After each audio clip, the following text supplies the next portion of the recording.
Glamour, passion, शोहरत और limelight, कभी यही दुनिया बॉलीवुड और टीवी सितारों की पहचान मानी जाती थी। लेकिन अब तस्वीरें बदलती दिखाई दे रही है। कैमरे की चमक छोड़कर कई बड़े कलाकार वृंदावन की गलियारों में राधे राधे जपते नजर आ रहे हैं। माथे पर तिलक, गले में तुलसी की माला और हाथों में जपमाला लिए कई स्टार अब आध्यात्मिक शांति की तलाश में ब्रिज की ओर रुख कर रहे हैं। सवाल उठ रहा है, आखिर ऐसा क्या बदल गया कि ग्लैमर की दुनिया के सितारे अब राधा भक्ति में डूबते नजर आ रहे हैं?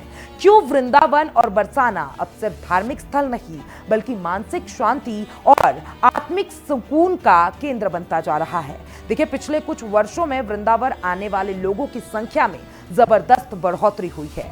सिर्फ आम श्रद्धालु ही नहीं बल्कि फिल्म, टीवी और संगीत जगत के कई बड़े नाम यहां पहुंच रहे हैं। लोग अब केवल बांके बिहारी मंदिर के दर्शन करने के लिए वापस नहीं लौटते बल्कि कई कई दिन यहां रुककर राधा रानी की भक्ति में समय बिताते हैं। बरसाना, गोवर्धन, निधिवन और श्रीजी मंदिर जैसे स्थान युवाओं के बीच खास आकर्षण का केंद्र बना हुआ है। इस बदलती तस्वीर के पीछे एक बड़ा नाम है, प्रेमानंद जी महाराज। सोशल मीडिया के दौर में उनके प्रवचन, पदयात्राएं और राधा नाम जप का संदेश करोड़ों लोगों तक पहुंचा है। उनके वीडियो युवाओं से लेकर फिल्मी सितारों तक को प्रभावित कर रहे हैं। यही वजह है कि अब वृंदावन केवल बुजुर्गों की आस्था का केंद्र नहीं रहा बल्कि युवा पीढ़ी भी बड़ी संख्या में यहां पहुंच रही है। टीवी इंडस्ट्री की चर्चित अभिनेत्री अनन्या जयसिंघानिया इसका सबसे बड़ा उदाहरण बनकर सामने आई है। कभी टीवी सीरियल्स और ग्लैमर की दुनिया में सक्रिय रहने वाली एना आज वृंदावन में सातवीं जीवन जी रही है।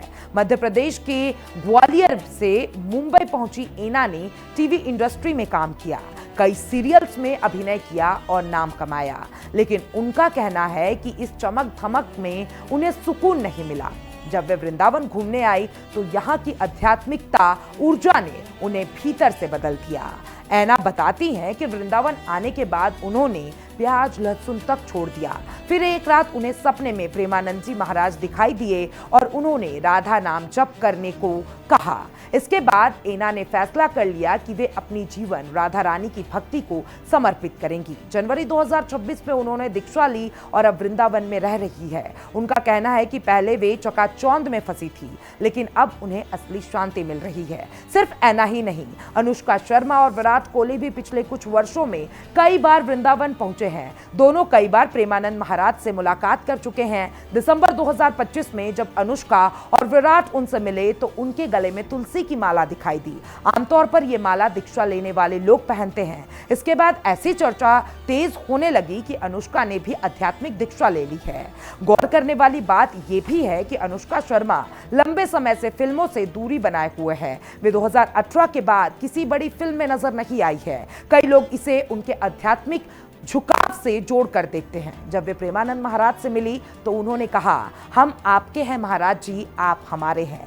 जवाब में प्रेमानंद महाराज जी ने उन्हें लगातार राधा नाम जपने की सलाह दी। इसी तरीके से शिल्पा शेट्टी और उनके पति राज कुंद्रा भी वृंदावन पहुंचे थे। शिल्पा ने पूछा कि मन की शांति कैसे मिलेगी तो प्रेमानंद महाराज जी ने कहा, बस राधा रानी का नाम जपिए। ये संदेश आज लाखों लोगों को प्रभावित कर रहा है कि जीवन की समस्याओं का समाधान भक्ति और मन की शांति में छिपा है। हेमा मालिनी, जो मथुरा से सांसद भी है, अक्सर वृंदावन जाती रहती है। वे कई बार कह चुकी हैं कि वहां जाने से मन की शांति मिलती है। वहीं मीका सिंह ने प्रेमानंद महाराज से मुलाकात के बाद कहा था कि उन्हें ऐसा अनुभव पहले कभी नहीं हुआ। बादशाह और कुमार सानू भी राधा नाम और आध्यात्मिक जीवन की चर्चा करते नजर आए। अब बड़ा सवाल यह है कि आखिर लोग श्री कृष्ण की बजाय राधे राधे की ओर क्यों ज्यादा आकर्षित हो रहे हैं? ब्रिज संस्कृति को जानने वाले बताते हैं कि वृंदावन और बरसाना की भक्ति परंपरा में राधा रानी को प्रेम, करुणा और आत्मी शांति का प्रतीक माना जाता है। माना जाता है कि कृष्णा तक पहुंचने का रास्ता भी राधा रानी से होकर गुजरता है। यही वजह है कि ब्रिज में राधे राधे केवल अभिवादन नहीं बल्कि भक्ति का सबसे सरल मंत्र माना जाता है और सोशल मीडिया ने भी इस बदलाव में बड़ी भूमिका निभाई है। अब आप क्या सोचते हैं इसके बारे में? कमेंट बॉक्स में जरूर बताइएगा।